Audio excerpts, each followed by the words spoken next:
Hey guys, I am back in the US, and this is just a reply to Unrested's video. He made a video for me and Sandra no Sakai. She's another J-vlogger who is about to return to her country, and she's from Sweden. Correct me if I'm wrong, but I just wanted to talk about coming back.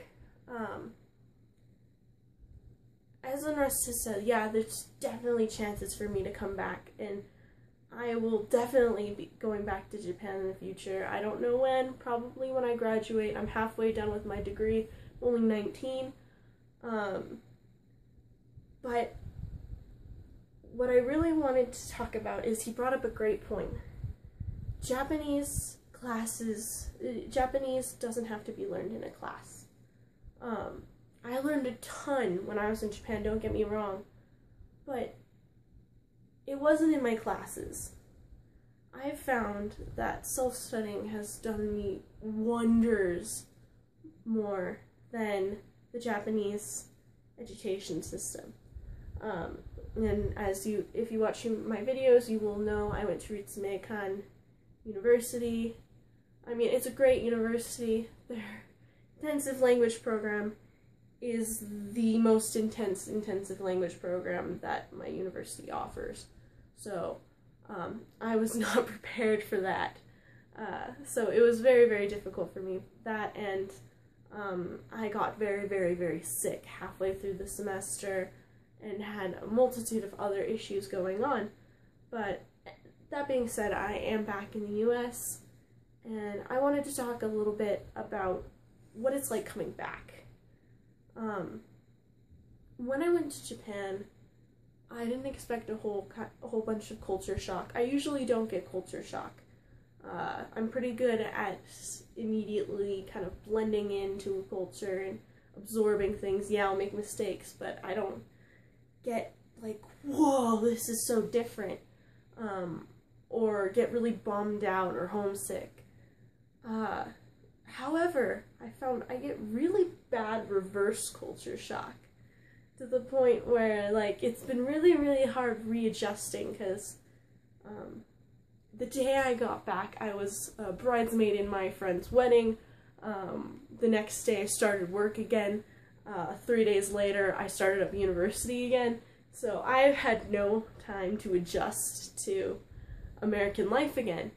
And it's been quite difficult, and I want to apologize for not putting up videos recently.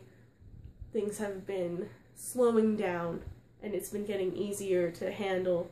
But yeah, I just want to talk about the things that shocked me about reverse culture shock. Because I knew about reverse culture shock. People told me, oh, you will feel like less patriotic.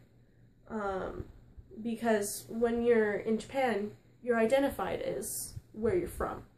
You're a gaijin. So for me, I'm an Amerikajin. I'm an American, and that's how people see me. I'm blonde. They see me as blonde. I have piercings. They see me as a pierced person, and stuff like that. Meanwhile, here, you kind of feel like, what defines me? Like, in Japan, I was defined by the way I looked, and I was that person. Here, I feel like it's really hard to stand out, seeing as there's millions of blonde people in America, there's millions of people with tattoos, there's millions of people with piercings. That doesn't define me anymore. I'm not the English speaker. I'm not the foreigner. And that has been the hardest thing for me to address. I went through a little, like, who am I crisis the first week I was here.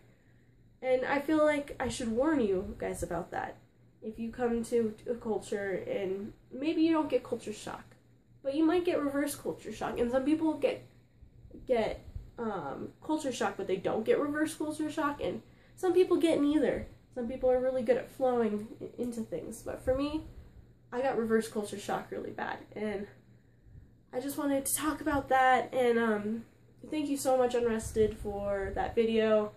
I was feeling really stressed out today about school, and that really, really made my day and lifted me up. And thank you so much for the encouragement, everyone who's been commenting and messaging me. And I love you guys, and I will be posting more videos soon. So